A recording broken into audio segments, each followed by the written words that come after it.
കഴിഞ്ഞ ദിവസമാണ് അന്തിമ സ്ഥാനാർത്ഥി പട്ടിക പുറത്തു വന്നത്. അതായത് തെരഞ്ഞെടുപ്പിൻ്റെ വ്യക്തമായ ചിത്രം പുറത്തായത് എന്ന് വേണമെങ്കിൽ പറയാം. ഇതിൽ ഏറ്റവും ശ്രദ്ധേയമായ കാര്യം ചിഹ്നങ്ങൾ അനുവദിക്കുന്ന കാര്യത്തിലായിരുന്നു. പലർക്കും പ്രതീക്ഷിച്ച ചിഹ്നങ്ങൾ കിട്ടിയില്ല എന്നുള്ളതാണ് പരാതി. കഴിഞ്ഞ പ്രാവശ്യം മത്സരിച്ച് വിജയിച്ച ചിഹ്നങ്ങൾ പ്രതീക്ഷിച്ചിരുന്നവർക്ക് ആ ചിഹ്നം ലഭിച്ചില്ല എന്നുള്ളതാണ് ഏറ്റവും വലിയ പരാതിയായി ഉയർന്നു കേൾക്കുന്നത്.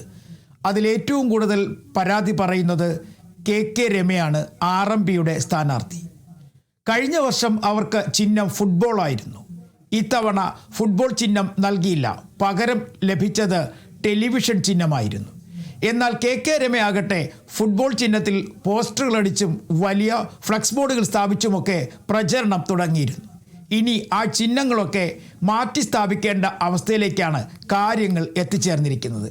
നേരത്തെ TP ചന്ദ്രശേഖരൻ മത്സരിച്ചപ്പോഴും ചിഹ്നം ടെലിവിഷനായിരുന്നു. എന്നാൽ കെ രമ RMPയുടെ പേരിൽ മത്സരരംഗത്തേക്ക് എത്തിയപ്പോഴാണ് ചിഹ്നം ഫുട്ബോളായി മാറിയത്. എന്നാൽ അതിനേക്കാളൊക്കെ ഏറ്റവും വിചിത്രമായ സംഭവം നടന്നിരിക്കുന്നത് എലത്തൂരിലാണ്. അവിടുത്തെ സ്ഥാനാർത്ഥി AK ശശീന്ദ്രൻ നേരത്തെ മത്സരിച്ചിരുന്നത് ക്ലോക്ക് ചിഹ്നത്തിലായിരുന്നു. ഇത്തവണ അദ്ദേഹത്തിന് ക്ലോക്ക് ചിഹ്നം ലഭിച്ചില്ല. കാരണം ദേശീയ രാഷ്ട്രീയത്തിലുണ്ടായ വഴിപിരിയൽ കാരണമാണ് ഇത്തവണ AK ശശീന്ദ്രന് ആ ചിഹ്നം ലഭിക്കാതെ പോയത്. പ്രത്യേകിച്ചും അദ്ദേഹം ശരത് പവാർ പക്ഷത്തിൻ്റെ ആളായതുകൊണ്ട് ലഭിച്ച ചിഹ്നം കാഹളം മുഴക്കുന്ന മനുഷ്യനാണ്. ആ മണ്ഡലത്തിൽ തന്നെ എലത്തൂരിൽ തന്നെ മത്സരിക്കുന്ന എതിർ സ്ഥാനാർത്ഥി PK ശശീന്ദ്രന് ലഭിച്ച ചിഹ്നമാകട്ടെ ക്ലോക്കും.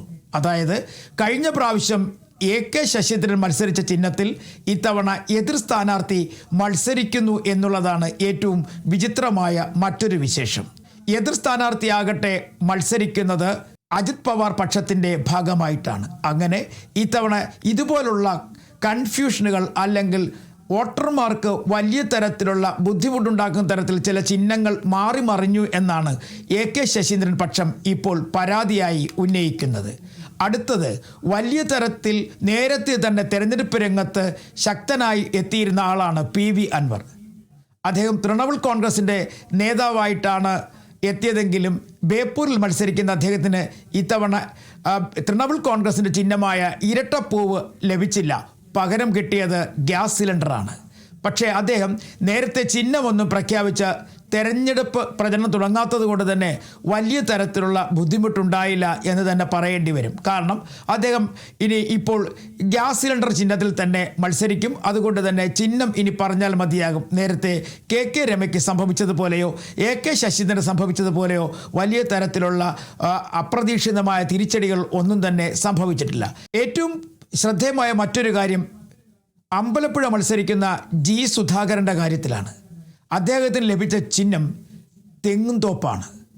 നേരത്തെ അരിവാൾ ചുറ്റിക നക്ഷത്രത്തിൽ മത്സരിച്ച് വിജയിച്ചിരുന്ന G സുധാകരൻ ഇപ്പോൾ അദ്ദേഹത്തിൻ്റെ പഴയ പാർട്ടിയുമായോ ഒരു ബന്ധവുമില്ലാത്ത അദ്ദേഹത്തിന് ഇപ്പോൾ ലഭിച്ചിരിക്കുന്ന ചിഹ്നവുമാകട്ടെ തെങ്ങും തോപ്പാണ്.